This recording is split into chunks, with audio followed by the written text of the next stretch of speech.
How to open your TPC web account. Welcome. This is Coach Jean and I will show you how. Okay?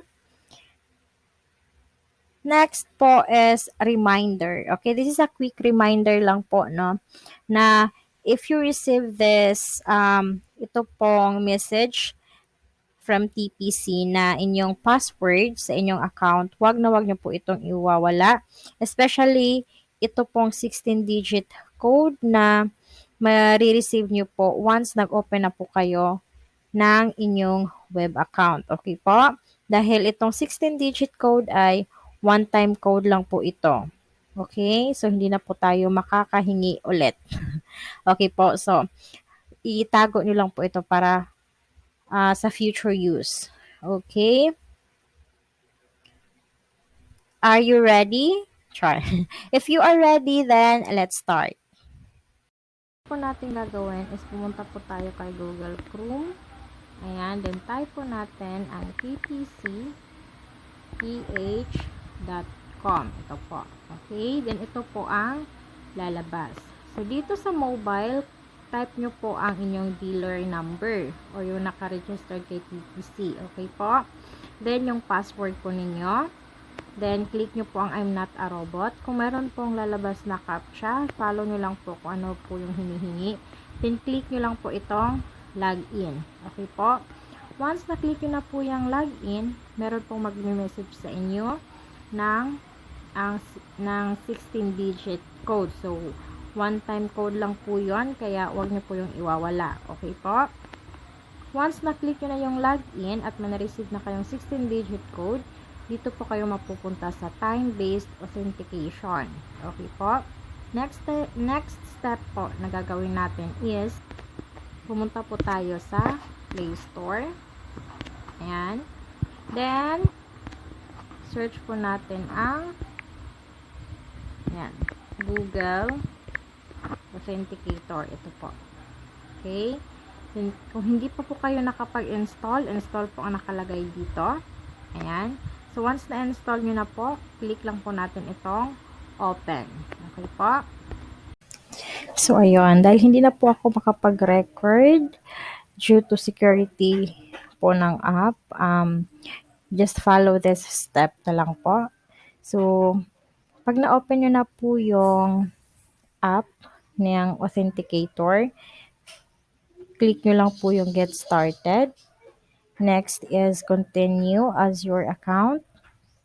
Then, once nakapasok na po kayo, meron pong plus or cross sign sa right down side ng inyong phone. So, click nyo lang po yon. Then, meron pong option na lalabas. Itong number 3. Scan a QR code or enter a setup key. So, click nyo po yung enter a setup key. And lalabas po itong enter account details. So, dito sa enter account details, sa account name, lagay nyo po ang inyong full name. For example, Mary Jane De La Cruz. Okay po. Dito naman sa your key, dito nyo po ilagay yung 16-digit code, yung one-time 16-digit code na na-receive niyo through SMS or messages. So, yun po yung ilagay nyo dito sa your key. Itong time-based, hayaan nyo lang. Okay po. So, once nalagay nyo na inyong name at saka yung 16-digit code, click nyo po ang add. So, once na-click nyo na po ang add, ito po yung lalabas. Itong code. Okay po. So, itong code na lalabas, napansin nyo po meron pong dito sa right side, meron pong maliit na circle. So, yan po yung kibali parang timer. So, itong code, nagpapalit po siya from time to time. Okay po? So, long press nyo lang po itong code para makopy. And then, balik po kayo doon sa Chrome. Dito po sa time-based authentication, paste nyo po dito yung code. Okay po?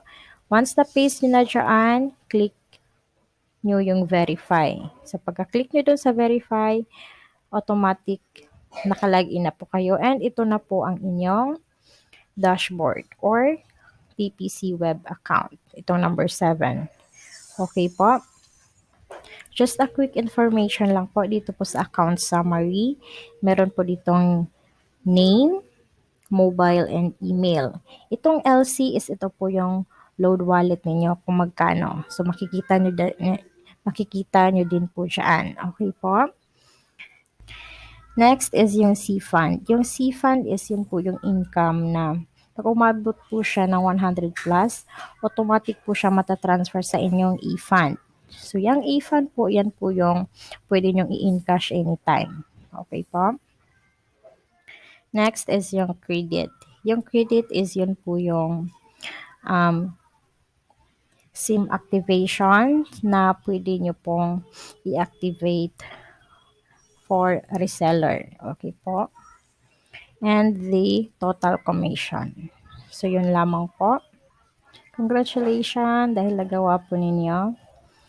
And yan lamang po at sana nakatulong ito sa inyo. To God be the glory. Thank you and bye-bye.